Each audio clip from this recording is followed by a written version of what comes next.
1, 2, 3, 4, 5.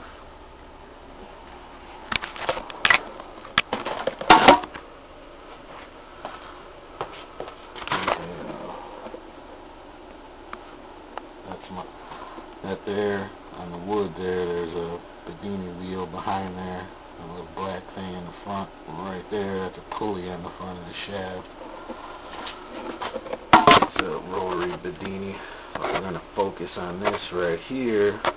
This is actually my second attempt, because my first attempt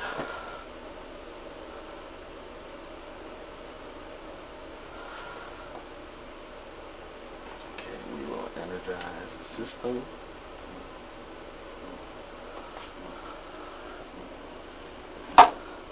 On my first attempt, I was trying to show more of the machine, but over here what I realized in the video, just the bottom of this was cut off, so you know, I didn't want to hear anything about somebody was pushing it or something from off camera.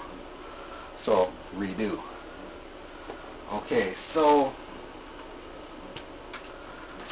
now we have 125 pounds here. Previous configuration was 25 pounds. Pendulum is swinging as it is. You will see later in the video that it is going to pick up speed. That's how you know it's really working, or doing what I'm claiming it's doing. This 2x4, the crank of the bike here is screwed to the 2x4. The 2x4 is screwed from the bottom of the workbench up into the 2x4. That was fine in the previous configuration where it only had 25 pounds right here. I even added, I think, about to 50 pounds right there, and it was still fine. But when I got it up to the 125 pounds, the 2x4 started swaying back and forth, like an inch or two in each direction. It was swaying to the right more than to the left. So I had added this chain, screwed the chain to the top of the 2x4, then I screwed it down over here, and then I added another screw that puts the tension on it, very, very tight on there. Worked awesome. Stopped it from swinging to the right. Then it was swinging to the, it was stopped it from swaying to the right, I should say. And it was swaying to the left, and after about 10 or 15 minutes of running, it ripped the screws out of the workbench, and the whole thing fell over on the table, which was a catastrophic failure, but I thought it was kind of cool. So I put a metal strap back there, strapping the 2x4 to the workbench, stopped it from swaying. So all the swaying, the momentum, the inertia went into the workbench, which this is a very heavy duty workbench. I got it from a guy I know, and his dad worked at a heavy duty machine shop. They worked on parts that could only be loaded onto train cars because they were too heavy for any type of truck. And I have in the drawers here, it's got to be, just in this drawer right here, there's got to be 150 pounds worth of nuts and bolts. In the other drawer I got another 50 pounds. There's some car batteries, 3 car batteries on this thing, some other miscellaneous things. And the whole workbench was swaying left to right, an inch in both directions. So what I ended up doing was I have another workbench to the left of this workbench that is actually bolted to the wall. So I bolted this workbench to that workbench, and that actually stopped the swaying of the workbench. which was some added hassle, but I thought it was kind of cool that this thing was moving that much weight around that I needed to do those things. Here we have, there's 25 pounds there, and if you look up here, there's 5 pounds, so that gives you a total of 30 pounds there. Here you have a garage door spring. Can't remember what that spring is out of, but it's pretty stiff.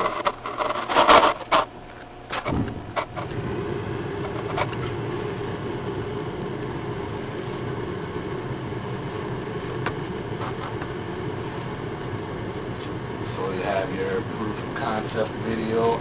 I had to add another magnet there.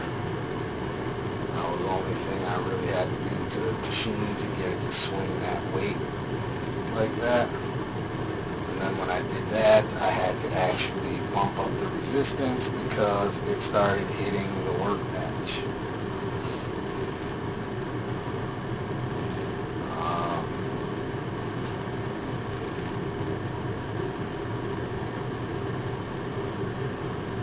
See, you'll grab it right here and try to stop it. Not going to try too long because it doesn't really look like I'm trying to stop it, but I assure you I was using all my strength and it didn't really look like it. So, but if you live in the Milwaukee area, you can come by and try it yourself.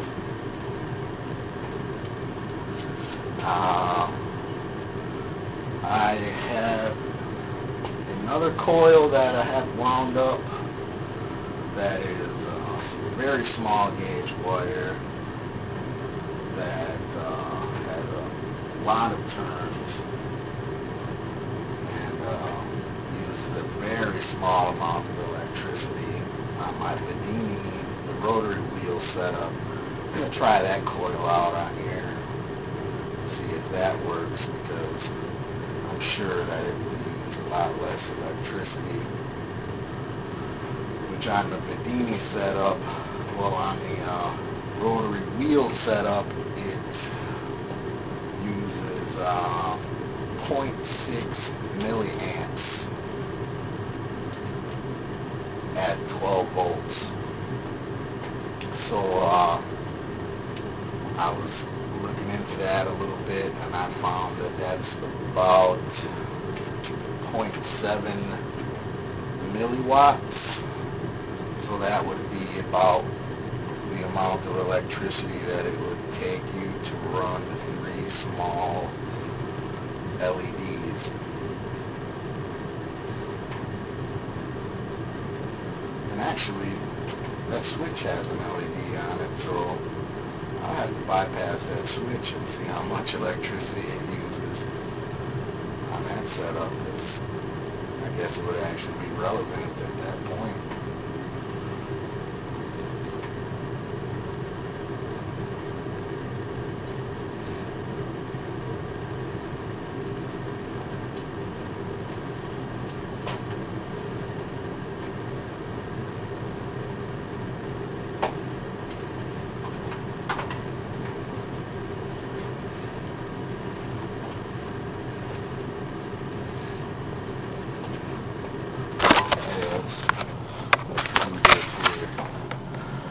Strings, no strings attached. Here, I got a way to do that.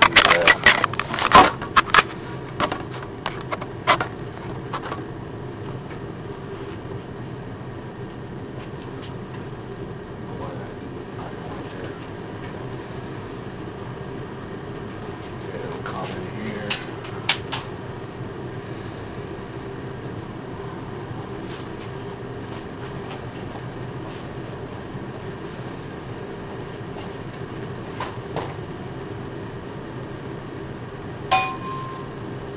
Strings attached, nobody's pulling it with a small string from the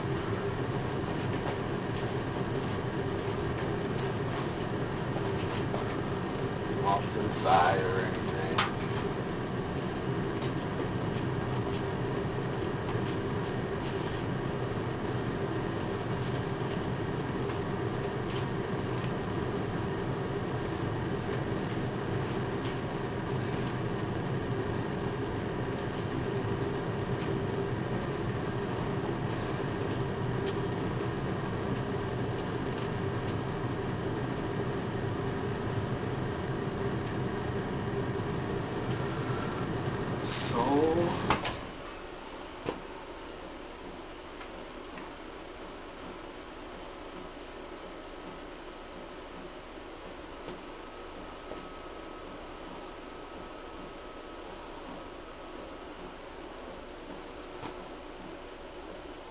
when I made the last video about this thing, I was recommended to me to use some capacitors to test the amount of electricity that this thing is using, because apparently you can calculate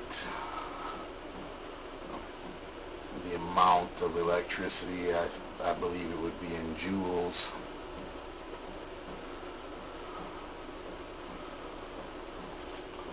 So I think I may make a video doing that. Let's see if you guys can help me figure that out.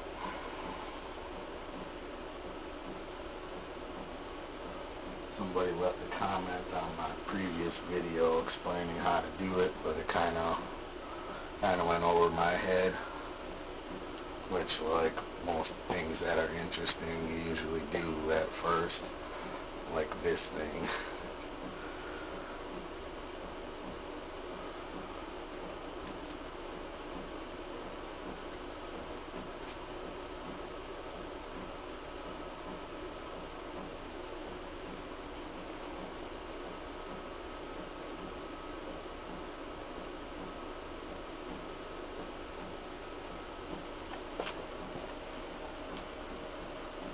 What I also did was, when I had the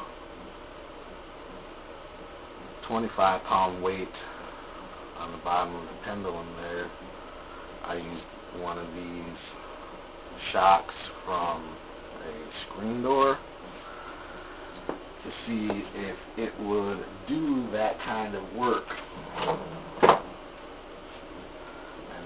it did. You know, it has to be retuned with the springs here and the weights and all that, but it did work, and to an amazing extent to me anyways, because from this end here, this thing is doing a lot of work, and to keep it going like that, I imagine a very small solar panel would be able to keep this thing going.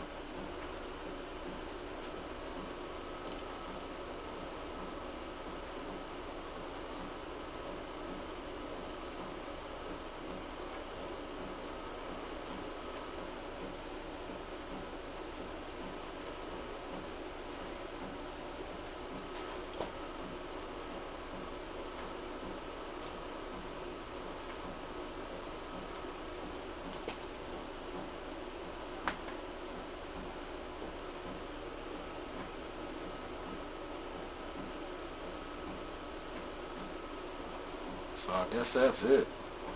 Proof of concept. The bedini coil swinging a 125-pound weight on a pendulum on the Milkovic 2-stage oscillator.